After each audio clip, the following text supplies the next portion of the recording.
میرا نام ہے گگن مدگل اور جشن آزادی کا جشن منایا جا رہا ہے پٹنہ لٹریری فیسٹیول. جتنے بھی لوگ یہ دیکھ رہے ہیں ساتھ میں ان سب کا میں ایک بار پھر شکریہ ادا کرنا چاہتا ہوں اس خوبصورت شام کے لیے.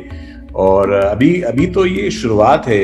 ابھی آپ دیکھیے آگے کیا ہونے والا ہے. میں دیکھ رہا ہوں یہ شدج بینڈ پوری تیاری کے ساتھ ہیں سامنے, اور اگلا پرفارمنس بھی جو ہے وہ آپ کا دل لوٹنے آ رہا ہے. تو داستان کی جب بات ہوتی ہے, میں ایک بات ضرور کہنا چاہتا ہوں, داستان گوئی کا پرچم جن چند لوگوں نے ہندوستان میں پھیلایا ہوا ہے اس میں سید ساحل کا نام آتا ہے جو ہمارے سامنے ہیں.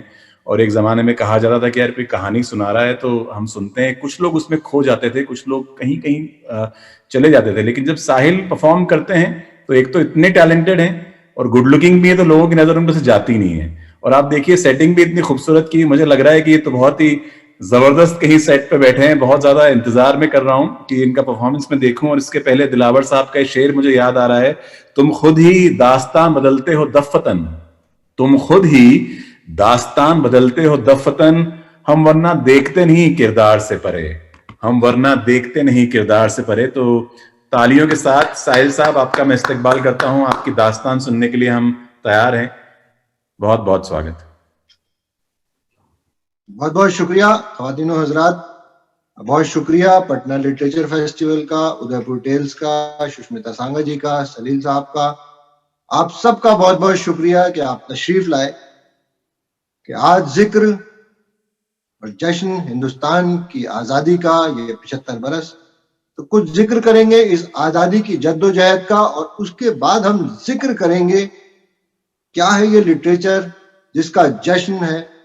لٹریچر یعنی کہ ادب, ساہتیہ, کیا ہے اس کی چاشنی کہ لوگ برس برس کھینچے چلے آتے ہیں ایسی محفلوں کی طرف, ایسی انجمنوں کی طرف, کہ وہ کیا ہے لٹریچر.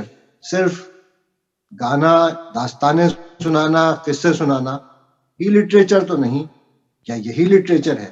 اس پہ ضرور ذکر کریں گے اور کچھ قصے اس لٹریچر کے آپ کے نذرانے. اس سے پہلے داستان گوئی یہ فن اور ہندوستان کی آزادی کا جشن. خواتین و حضرات, ہندوستان جنت نشان کا ایک علاقہ, اس کا ایک بازار جس کا نام قصہ خوانی بازار. یہ کوئی افسانہ نہیں, داستانی کردار نہیں, حقیقت ہے. قصہ خوانی بازار جس کے 3 راستے, اور یہ اتفاق یا سرشٹی نے اس کو یوں رچا کہ وہاں سے 3 ستارے نمودار ہوئے ہماری اس اداکاری کی دنیا میں. ایک طرف اسی بازار سے دلیپ کمار صاحب, یوسف خان صاحب جو قصہ خوانی بازار کے رہنے والے تھے, ہمارے راج کپور صاحب اور شاہ رخ خان جو موجودہ اداکار ہیں, یہ تینوں وہیں سے آئے. اور اس بازار کا یہ قصہ, یہ واقعہ قصہ خوانی بازار, کہ قصہ خوانی بازار میں مسافر آتے, سفر کرنے والے آتے, وہ ٹھہرتے تو وہ ایک دوسرے کو اپنے قصے, اپنی داستانیں سناتے. اسی سے اس بازار کا نام قصہ خوانی بازار ہوا. کہ جب چند لوگ آئے, انہوں نے دلچسپ قصے سنائے, اپنے بادشاہوں کی بات بتائی, اپنا اتہاس, اپنی تاریخ, اپنا ادب سنایا قصوں کی شکل میں, تو بعض مقامی سننے والوں نے کہا کہ ان کو تو درج کیا جائے, سینے میں بسایا جائے کہ ہم اگلی نسل کو سنا سکیں, آنے جانے والوں کو یہ حقیقت بتا سکیں. تو انہوں نے اپنے ذہن میں ان داستانوں کو نقش کیا اور ہر آنے جانے والے کو سناتے. اس طرح وہ قصہ گو کہلاتے. کہ آزادی کی جد و جہد ہندوستان میں جب اپنے عروج پہ تھی, تب اسی علاقے کا ایک صوفی جس کو لوگ محبت میں بادشاہ خان کہتے تھے, جی ہاں بادشاہ خان, جنہیں سرحدی گاندھی کہا جاتا ہے, اور جن کے بارے میں گاندھی جی نے کہا تھا کہ یہ ہمارے یگ کا ایک مہا پرش ہے. وہ صوفی جب آزادی کی جد و جہد میں لگا تو فرنگیوں نے ان کو گرفتار کیا, اور ان کی گرفتاری سے وہاں رہنے والا قبیلہ, وہ لوگ, وہ علاقہ جب خائف ہوا, اور انہوں نے یہ طے کیا کہ ہم اپنے صوفی خان عبد الغفار خان یعنی بادشاہ خان کو چھڑائیں گے وہ اس جد و جہد میں لگے تو بادشاہ خان نے کہا خون نہ بہانا، خون نہ بہانا، یہ زمین اس ایشور کی ہے، اس خدا کی ہے، اس نے ہر انسان کو پیدا کیا، اس زمین پہ بھیجا، سب اس کے بندے ہیں، اپنے ہاتھوں کو باندھ لینا، اپنی زبان کو روک لینا، کبھی برا نہ کہنا، خاموش ہو جانا، خون نہ بہانا۔ ان کے اس پیغام کو قصہ سنانے والے دور دور جاتے اور سناتے کہ وہ وقت جب آپ کو گرفتار کیا گیا تو قصہ خوانی بازار میں لوگ جمع ہوتے گئے اور قصہ سنانے والے قصہ کو سناتے لوگوں کو کہ یاد کرو اپنے اتہاس، اپنی تاریخ کو، اس گزرے ہوئے سنہرے دور کو جب کسی میں یہ جرت نہ تھی کہ تمہاری طرف آنکھ اٹھائے اور یہ فرنگی تم پہ چڑھا چلا آتا ہے۔ اٹھو کہ یہ ملک تمہارا ہے، ہم کسی کا خون بہا کے نہیں مگر اپنے حق کو حاصل کریں گے۔ کہ جب وہ یہ قصے سناتے تھے اور فرنگی کو یہ بات یوں معلوم ہوئی تو فرنگی نے اس بازار کا محاصرہ کیا، اسے گھیر لیا اور اس نے کہا تم لوگ جو اسٹون پہ کھڑا ہے وہ ہماری طرف آ جاؤ، ہمارے ساتھ چلو، ہم تم کو گرفتار کرنے آیا ہے۔ لیکن وہ آزادی کے پروانے، وہ اپنی تاریخ، اپنی مٹی سے محبت کرنے والے قصے سناتے رہے، وہ جہاں تھے وہیں رہے اور پھر تاریخ کا وہ سیاہ دور کہ جب فرنگی نے گولیاں برسائیں، گولیاں یوں برستی تھیں کہ جیسے آسمان سے مہ برستا ہے اور مظلوم عوام قتل ہوئے، 400 سے زائد عوام قتل ہوئے، قصہ سنانے والے، آزادی کو چاہنے والے، ان کا خون اس مٹی میں مل گیا۔ فرنگی کہتے ہیں کہ ہم سے گولی چل گیا، لوگ بھاگا، ہم نے ان کو جو بلایا تو وہ بھاگ رہا تھا، غلطی سے گولی چل گیا۔ لیکن فرنگی 3 دن تک ان قصہ سنانے والوں کی، ان آزادی کے پروانوں کی لاشوں کو الٹتے اور پلٹتے رہے، انہیں کوئی بھی گولی پیٹھ پہ نہ ملی، جو ملی سینے پہ ملی، کہ ایک بھی قصہ سنانے والا بھاگا نہ۔ یہ واقعہ صبح کے اس وقت کا تھا جب سورج اپنی آب و تاب بکھیرتا آسمان کی طرف چلا اور گولیاں برستی رہیں اور شام علم آئی کہ شام تک جو انہیں زندہ دکھائی دیتا وہ موت کے گھاٹ اترتا، اور آخر نوبت یہاں تک پہنچی کہ ان قتل ہوئے لوگوں کو جو لوگ اٹھانے آتے، ان کی لاشوں کو لینے آتے، وہ بھی قتل ہوتے گئے۔ اس کے بعد ہندوستان کی تاریخ میں وہ کالا دور آیا، داستان سنانے والوں کو قتل کیا گیا، انہیں جیلوں میں ڈالا گیا، سولی پہ چڑھایا گیا، اور یہ فرمان نافذ کیا برطانوی حکومت نے کہ تم اپنا اتہاس نہ سناؤ، اپنی تاریخ نہ بتاؤ، اگر کہنا ہے تو بلبلوں کی، چڑیوں کی، محبت کی داستانیں سناؤ۔ اور قصے اور داستان سنانے والے رفتہ رفتہ مٹتے گئے، ختم ہوتے گئے۔ وہ صوفی جسے لوگ بادشاہ خان کہتے تھے، آخر وہ اس جد و جہد میں لگے رہے کہ ملک کو آزادی ملے۔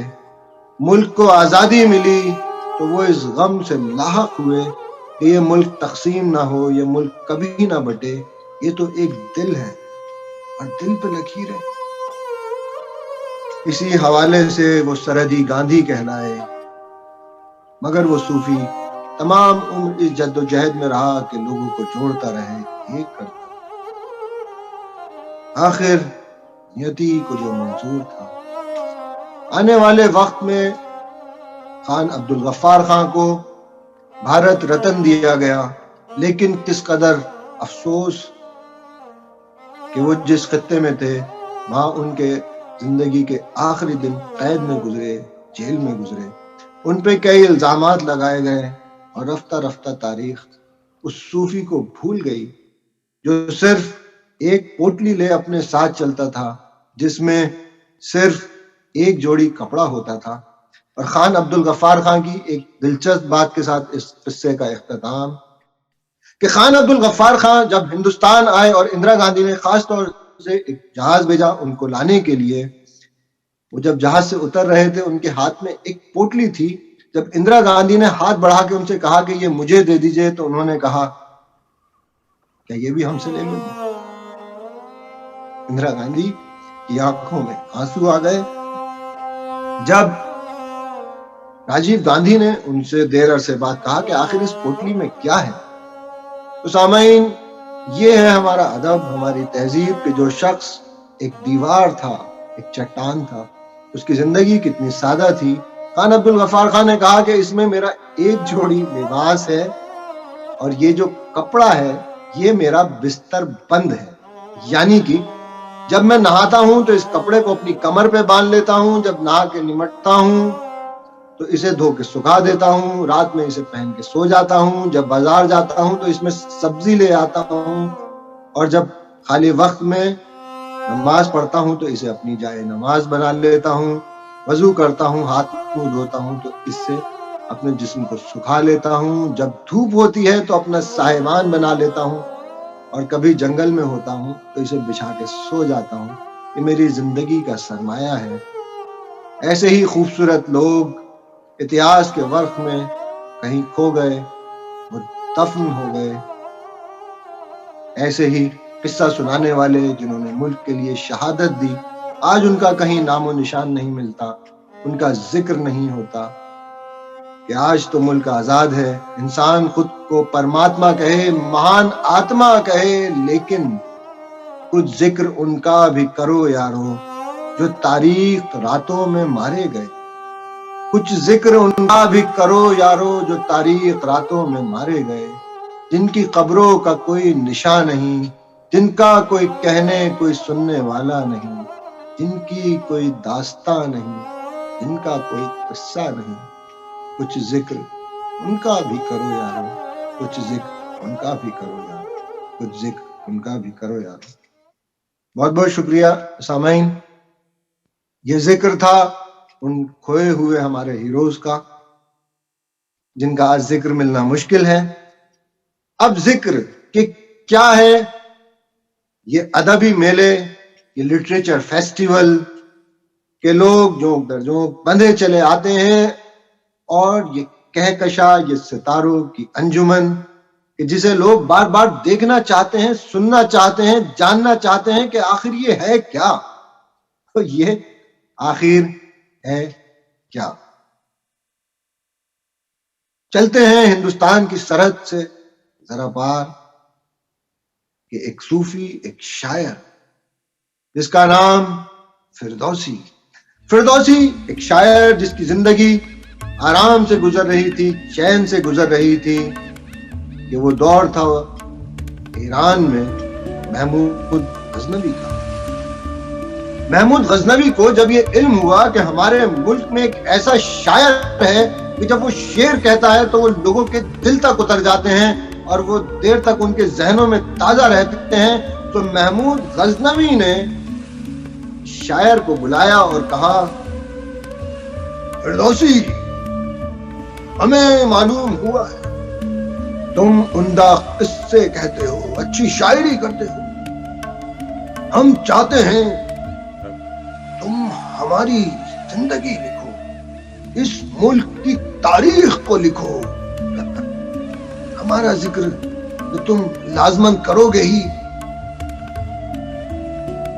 بس ہر اشعار کے بدلے، ہر شعر کے بدلے ہم تم کو ایک سونے کی اشرفی دیں گے، سونے کی اشرفی، جاؤ اس ملک کی داستان کو لکھو شاعری کے انداز میں۔ فردوسی گئے اور وہ اپنے ملک کی تاریخ کو لکھتے رہے.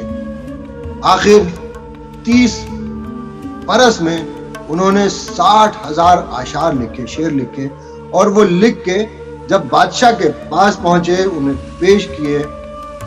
وہ اپنا دیوان، اپنا سنگرہ جس کا نام شاہنامہ فردوسی، تو بادشاہ نے اس کے حال کو دیکھا، شاعر کا پھٹا حال، کہ 30 سال تک وہ لکھتا رہا. بادشاہ نے کہا وہ سونے کی اشرفی کی بجائے چاندی کے سکے دے دیے جائیں. بادشاہ نے چاندی کے سکے دیے. فردوسی نے انکار کیا. انہوں نے کہا کہ وعدہ سونے کے سکوں کا تھا، اور وہ اپنے گھر واپس آ گئے. انہوں نے چند اشعار بادشاہ کی حقیقت بیان کرتے ہوئے لکھے. بادشاہ کی حقیقت جو انہوں نے بیان کی تو وہ عوام میں ایسی مقبول ہوئی کہ ہر کوئی ان شعروں کو، اشعاروں کو پڑھتا، انہیں گنگناتا اور سچائی بیان کرتا کہ بادشاہ نے اپنے وزیر کو بھیجا اور کہا، وزیر نے فردوسی سے، فردوسی تم نے یہ کیا حماقت کی ہے؟ یہ کیا لکھا ہے تم نے بادشاہ کے خلاف؟ تم جانتے نہیں وہ بادشاہ ہے، تمہیں اپنی جان کی بھی فکر نہیں. فردوسی نے کہا وہ بادشاہ ہے اس ملک کا، اور میری شاعری ان سرحدوں کے پار دور فضاؤں میں اڑتی پھرتی ہے. فردوسی اپنی جان کی امان پاؤ، اگر تمہاری جان ہی نہ رہے گی تو کیا کرو گے شاعری کا؟ میری جان یا اس بادشاہ کی جان تو چند روز ہے. میری شاعری جب تک یہ دنیا رہے گی زندہ رہے گی، جب تک یہ چاند ستارے رہیں گے یہ یوں ہی موجود رہے گی. جاؤ اور بادشاہ سے کہو کہ وہ ان چاند ستاروں کو چھپا دے، انہیں توڑ دے تو میں اپنے اشعار مٹا دوں گا. آخر دن گزرے جب وہ مقبول ہوتی رہی شاعری، اور آخر بادشاہ مجبور ہوا. اس نے ایک گاڑی پہ سونے کی اشرفیاں لدوائیں، فردوسی کی طرف بھیجیں، اپنے لوگ ساتھ بھیجے. ادھر وہ گاڑیاں آتی تھیں جس میں اشرفیاں لدی تھیں، اور ادھر فردوسی کا جنازہ جاتا تھا، ان کی ارتھی جاتی تھی. جب ان درباریوں نے فردوسی کی صرف ایک بیٹی اور اس بیٹی سے کہا کہ تم اس خزانے کو لے لو اور تم ایک بار عوام میں کہہ دو کہ وہ جو تمہارے بابا نے اشعار لکھے تھے بادشاہ کی کچھ حقیقت بیان کرتے ہوئے، وہ انہوں نے خود کہا تھا کہ پھاڑ کے پھینک دو اور انہیں کوئی نہ پڑھے، یہ خزانہ لو، دیکھو سونے کی اشرفیاں ہیں. تو ان کی بیٹی نے کہا، میرے بابا کا لکھا کلام آسمان میں چمکتے ستاروں کی طرح ہیں. دنیا کا ہر شاعر، ہر ادیب، ہر کوی جو بات اپنے دل سے لکھے گا وہ خوشبو کی طرح دنیا رہتے تک مہکتی رہے گی، سرحدوں کے پار اس دنیا کے کونے کونے تک پہنچے گی، اسے کوئی نہیں مٹا سکتا. میرے بابا آسمان میں چمکتے چاند کی طرح ہیں، ان کا جشن دنیا مناتی رہے گی، ان کے گیت اور نغمے گاتی رہے گی. کہ فردوسی اس دنیا سے چلا گیا، لیکن ان کا لکھا گرنتھ آج بھی مہاکاویہ کہلاتا ہے، دنیا کی سب سے لمبی نظم کہلاتی ہے جو انہوں نے لکھی اور آج بھی زندہ ہے. یہ میلے انہی کا جوڑ ہے، انہی کا قصہ ہے کہ ان قصوں کو دہراتے رہیں اور سناتے رہیں. میرے پاس شاید چند منٹ ہیں، میں ایک چھوٹا سا قصہ آپ کو سناتا چلوں. ہندوستان جنت نشان لوٹتے ہیں اور یہاں کا ایک صوفی جس نے قوالی کو ایجاد کیا، انوینٹ کیا، جس نے زبان اردو کو ایجاد کیا، جس نے ریختہ اس کا نام رکھا، طبلہ ایجاد کیا، ستار ایجاد کیا، کہہ مکرنیاں لکھیں، داستانیں لکھیں، مثنوی لکھیں. ان کا ایک چھوٹا سا قصہ کہ کیا ہے یہ ادبی میلے. حضرت امیر خسرو بچپن میں شاعری کرتے. ان کے ایک دوست تاج الدین بابر نے ان کے بچپن کے کلام کو جمع کیا اور شائع کروا دیا. جب ان کا وہ دیوان یعنی کویتاؤں کا سنگرہ خود امیر خسرو کے ہاتھ میں آیا تو انہوں نے کہا تم نے یہ کیا کیا؟ یہ سب بچپن کی اٹکھیلیاں تھی، ٹھٹولیاں تھی، تم نے اسے شائع کروا دیا۔ لوگ دیکھیں گے تو ہنسیں گے۔ ان کے دوست تاج الدین بابر نے کہا خسرو میاں لوگ ہنسیں گے تو ہنسنے دو اور تم سنو۔ دو قسم کے لوگ ہوتے ہیں، ایک بے وقوف، ایک عقل مند۔ عقل مند تمہاری اس کوشش کو سراہیں گے، تمہاری عمر کا لحاظ کریں گے میرے دوست، اور ایک ہے بے وقوف۔ بے وقوف کمیاں نکالیں گے، بینتے پھریں گے، اور بیوقوفوں سے ڈرنا اپنے آپ میں سب سے بڑی بیوقوفی ہے۔ تم اس دیوان کو شائع ہو تو جانے دو اور پھر دیکھنا دنیا کیسے اسے اپنے سر ماتھے پہ سجاتی ہے۔ میرے دوست لوگ دیر تک تمہارے قصے سنائیں گے۔ اور ہوا یوں ہی کہ جب حضرت امیر خسرو کا وہ دیوان شائع ہوا، دنیا ان کی عاشق، ان کی دیوانی ہو گئی۔ اس وقت کے بادشاہ ملک چھجو نے بلایا اور کہا خسرو ہم نے سنا ہے تم شاعری کرتے ہو، ذرا کوئی شعر ہمیں بھی سناؤ۔ حضور میں تو بس یوں ہی لکھ لیتا ہوں، وہ شاعری تو نہیں۔ اب صبح میرے ذہن میں ایک سطر آئی تھی، وہ ابھی تک مکمل نہ ہو سکی کہ میں نے صبح سے پوچھا تیرا سورج کہاں ہے۔ دربار میں بیٹھے باقی شاعروں نے لفظ ملائے، جملے بیٹھائے، مگر بن نہ سکے۔ بادشاہ کا نام ملک چھجو تھا۔ امیر خسرو نے جوڑا میں نے صبح سے پوچھا تیرا سورج کہاں ہے، اور آسمان نے مجھے ملک چھجو کی صورت دکھا دی۔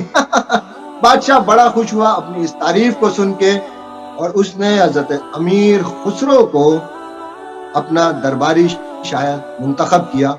آج وہ دربار تو نہیں ہے، وہ بادشاہ نہیں ہے، لیکن یہ ادبی میلے اسی سلسلے کی ایک کڑی ہیں کہ جب ہم جیسے داستان سنانے والے آگے محفل میں آپ مشاعرہ بھی سنیں گے، گانے بھی سنیں گے، گیت بھی سنیں گے، ان کو لاتے ہیں، بلاتے ہیں اور دربار سجاتے ہیں کہ جس کے یہ قصے اور ادب کی خدمت کرنے والے اپنی زندگی میں کس مقام تک پہنچتے ہیں۔ اس قصے پہ آج کی پیشکش کو ختم کروں گا کہ جب حضرت امیر خسرو کا وصال، ان کی موت ہوئی، تو وہ ہندوستان کی تاریخ میں ایک ایسا دردناک پہلو تھا کہ جب عورتیں اور بچے روتے ہوئے گلیوں میں نکل آئے اور بازار میں کھڑے لوگ آنسو بہا رہے تھے۔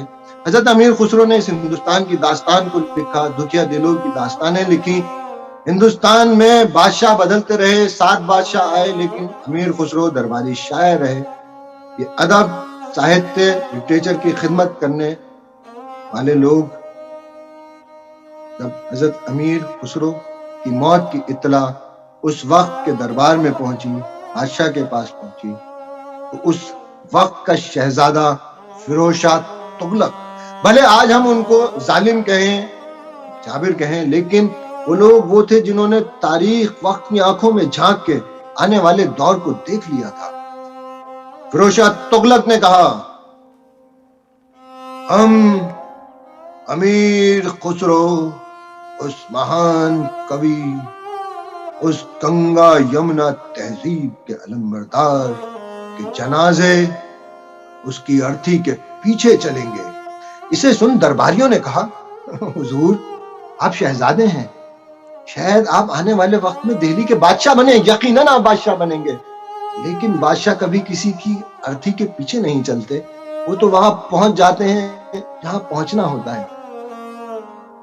اس شہزادے کے لفظ تھے جو آنے والی تاریخ میں دہلی کا بادشاہ بنا۔ فیروز شاہ تغلق نے کہا کہ بلاؤ تاریخ لکھنے والوں کو، ان ادیبوں کو، داستان سنانے اور قصہ سنانے والوں کو، ان سے کہو کہ درج کریں آج کی تاریخ اور آج کے دن کو۔ ممکن ہے کہ آنے والے دور میں لوگ تمہارے لکھے اتہاس کو جلا دیں، ہماری لکھی عمارتوں کو ڈھا دیں، اور کوئی نہ جانے کہ دہلی میں اس نام کی کوئی سلطنت تھی، کوئی بادشاہ تھا۔ لیکن تم یاد رکھو جب تک یہ دنیا رہے گی، لوگ خسرو کے قصے سنائیں گے، محفلیں سجائیں گے، ادب کی محفل، ساہتیہ کی محفل، اور لوگ جب خسرو کی موت کا ذکر کریں گے تو کہیں گے اس ادیب ساہتیہکار کی دھرتی کے پیچھے دہلی کے بادشاہ چلے، دہلی کے بادشاہ چلے، کہ وہ عظیم لوگ جنہوں نے اپنوں سے محبت کی، جنہوں نے امن کا پیغام دیا، جو اس ملک کی مٹی میں مل گئے، لیکن ان کی یادیں، ان کی داستانیں، ان کے قصے آج بھی زندہ ہیں، کہ انہی قصوں کو زندہ کر سنانے اور محفلیں سجانے کا نام ادبی میلہ لٹریری فیسٹیول۔ میں بہت بہت شکر گزار ہوں آپ سب سامعین کا، پٹنہ لٹریچر فیسٹیول، ادے پور فیسٹیول، اور آپ سب لوگوں کا بہت بہت شکریہ، آداب۔ کیا بات ہے، شکریہ ساحل، بہت بہت بہت خوبصورت، بہت بہت لاجواب۔ جو آپ کہہ رہے تھے ہر ایک لفظ آنکھوں کے سامنے آ رہا تھا، اور یہی جادو ہوتا ہے، اور وہ آپ نے بخوبی بکھیرا، بہت مزہ آیا، اور واقعی بالکل اوپر والا کرے کہ جلدی اب آپ کو آمنے سامنے پرفارم کرنے کا، دیکھنے کا ہمیں موقع ملے، جیسے کہ ہمیں ملا تھا ادے پور ٹیلز میں، اور سبھی کا شکریہ بہت بہت۔ آپ کو کیا بولے سعید صاحب، آپ تو ہیں ہی میجیشین، جہاں آپ وائن گھماتے ہیں وہ میجک ہو جاتا ہے، شبدوں کے جال میں آپ ہمیشہ سب کو لے کے آتے ہیں، اور بہت بہت شکریہ۔ آپ لوگ ہمارے ساتھ ادے پور ٹیلز کے، آپ لوگ سب فیملی ہیں، اور آپ نے بہت ہی اس سے آپ بہت بزی رہتے ہیں، وقت نکالا، اتنا سندر آپ نے بولا، اور آپ کا ماحول پیچھے بہت سندر ہے، کینڈلز، شمع جل رہی ہے، دن میں لائف ہے۔ ہاں، thank you, it was really really nice, thank you very much Shabba Khair. Thank you so much, بہت بہت شکریہ۔